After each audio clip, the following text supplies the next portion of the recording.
السلام علیکم ورحمۃ اللہ وبرکاتہ۔ خواب میں خوبانی دیکھنا یا کھانا، اس کی مکمل تعبیر جاننے کے لیے ویڈیو کو اینڈ تک ضرور دیکھیں، اور اگر اس سے پہلے آپ نے میرے چینل بشی ٹی وی کو سبسکرائب نہیں کیا تو میرے چینل کو سبسکرائب کریں اور بیل آئیکن کو ضرور پریس کریں تاکہ میری ہر آنے والی نئی ویڈیو آپ کو جلد سے جلد مل سکے۔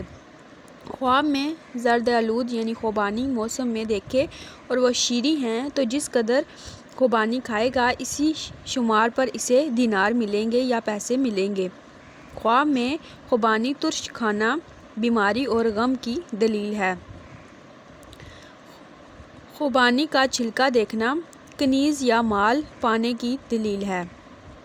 اگر کوئی خواب میں دیکھے کہ اس نے خوبانی کی گٹلی توڑ کر کھائی ہے تو جو تلخ ہے تو اسے غم پہنچے گا۔ خواب میں خوبانی بے موسم دیکھنا بیماری کی علامت ہے۔ اگر خوبانی وقت پر ترش دیکھے تو غم اور پریشانی ہے۔ خوبانی شیریں ہے تو نفع ہے، یعنی اسے فائدہ پہنچے گا۔